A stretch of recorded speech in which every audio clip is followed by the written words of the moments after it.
Redeemer. Oh, glory be the Lord, our Redeemer. Oh yeah, glory be the Lord, our Redeemer. Every day, hey, glory be the Lord, our Redeemer. Glory be the Lord, our Redeemer. We sing glory, glory be the Lord, our Redeemer. Every night. And once again, our wonderful teachers want to say welcome to this edition of the teacher series. If today is your first time of meeting us online, this is a forum where we take a critical look at the teaching and learning system, how it concerns the teachers, how it concerns our parents, how it concerns society at large, how it also concerns the pupils and the students who are at the receiving end. And so today is a continuation of a series that was started that has to do with exam malpractice.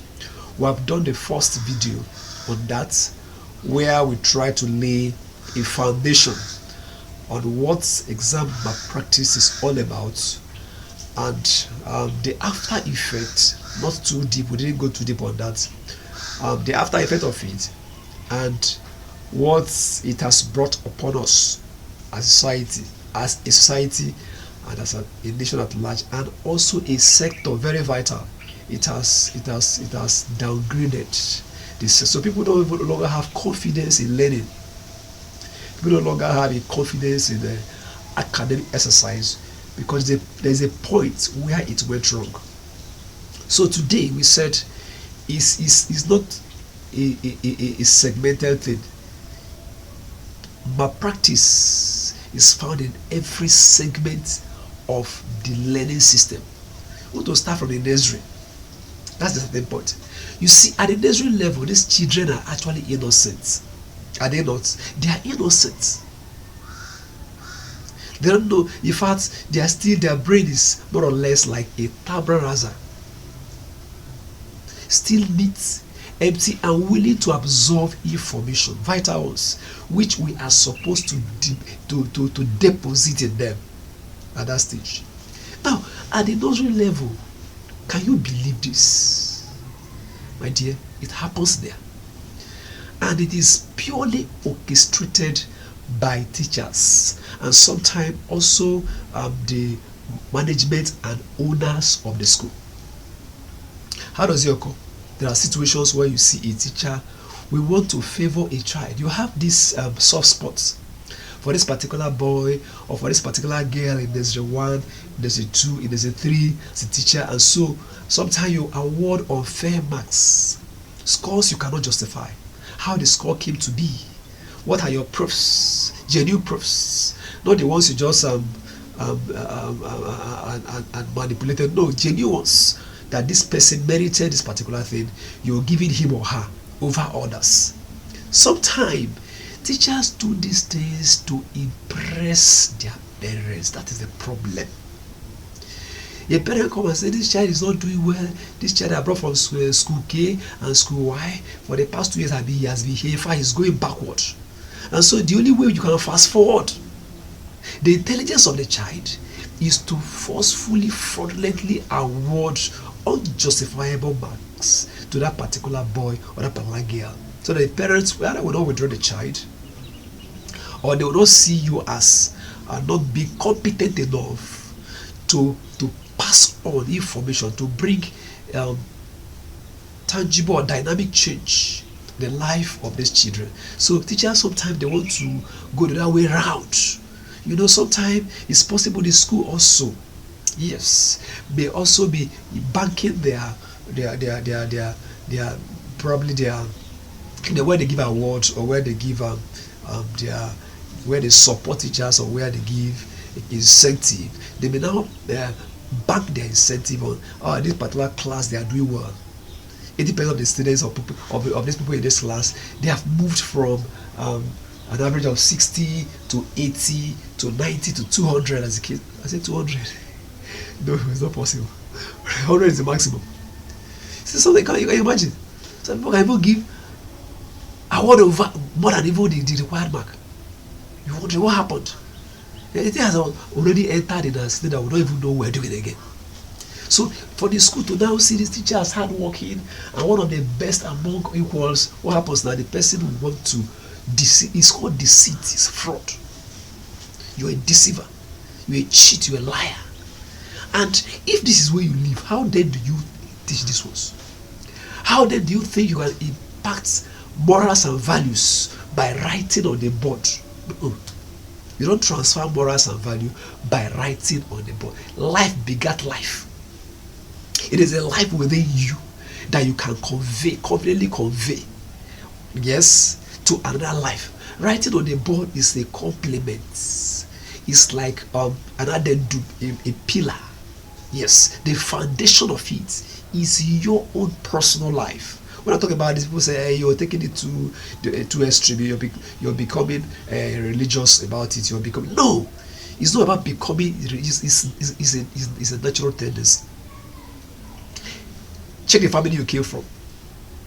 How does your father behave? The way he treats your mother.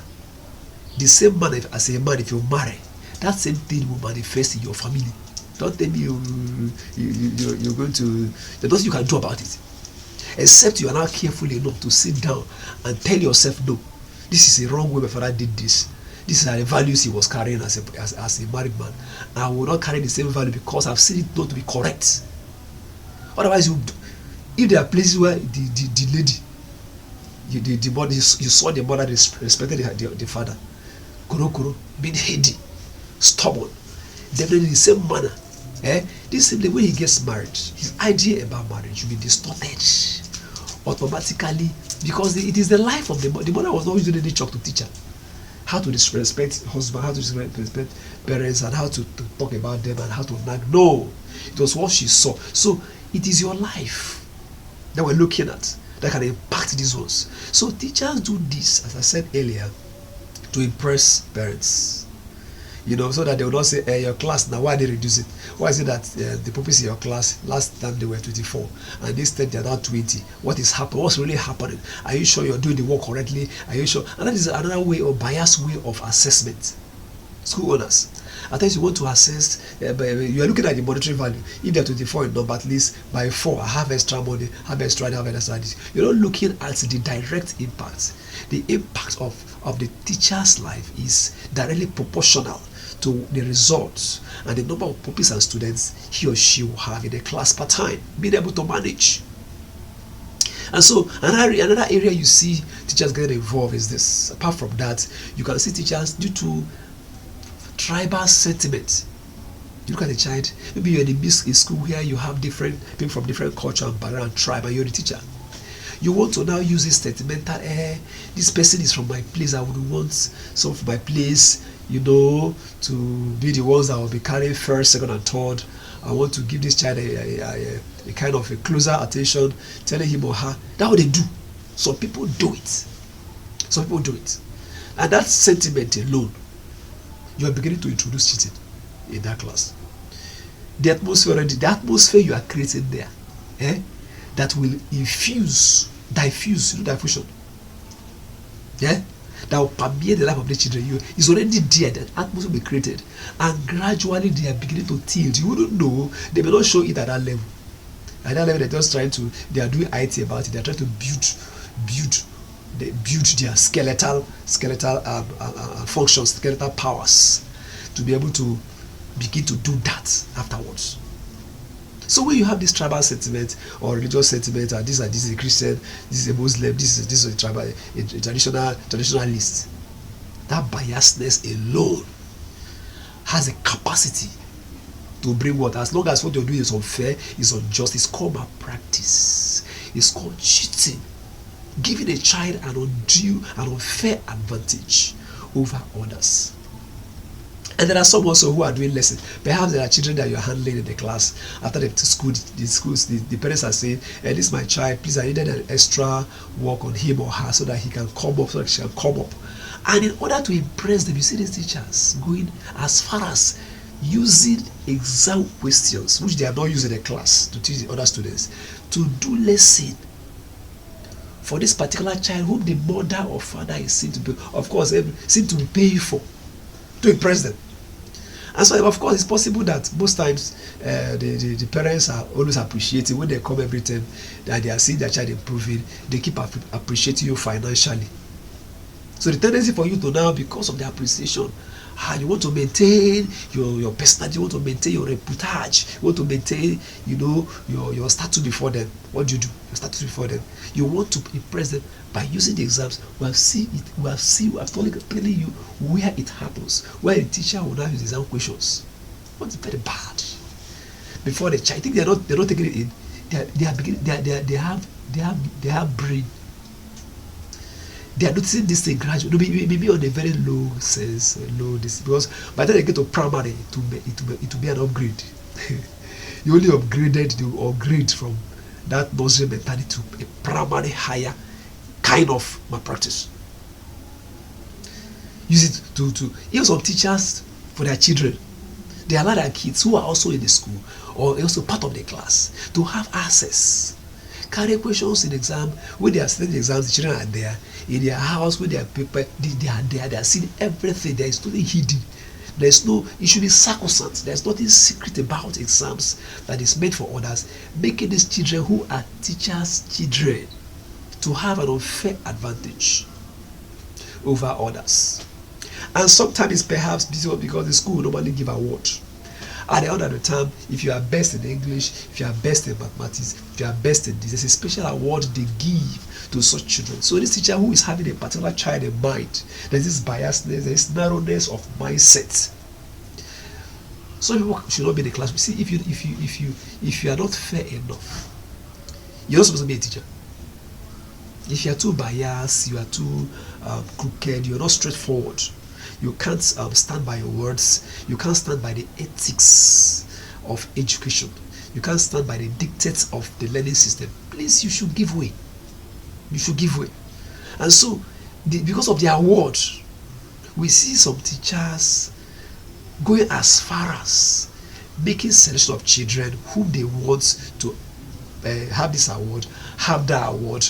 I know when they get this award, the parents will somehow appreciate them. That is what we are. This is not bribery and corruption. That is what we're talking about. It's cheating. You are the one orchestrating it. You are the one designing it. The children are innocent, planning it. You would allow them to have a fair ground. But when they have a fair, you can see other people who you don't like coming up, who may take the first point. We have seen cases where children that teachers they don't even imagine this child will come first, beating the rest from an angle, impossible angle. And they are coming bright. The ones who have been brighter before are going down. And so they say, no, we don't want to. No, be fair. Be fair. If you can't be fair, you can't be a good teacher. You cannot be fair. You can't be famed. You can't be trusted. You can't be a good teacher. So fairness is important for a teacher to be able to do what? To be able to not to infuse malpractice in the life of these younger ones who are coming up. So these are some of the things that we see teachers do. By doing so, they deceive school authorities into believing that they can do better. If you can't do better, go and upgrade. If there are challenges you are having, go for upgrade. Ask questions. You can ask Google. Google it out. Go to people you think they know better than you. Be humble enough. Make inquiries. Ask questions. Seek for help. And you'll be helped. Than going to that. Of course, this is not last. They are palliative kind of. The concept of palliative. Palliative don't last. One day, everything you have conquered will show. One day it will tear. And the things you are trying to hide, everybody will see it. And then that value you don't want to lose, you lose it overnight. You lose everything. You lose credible quality overnight.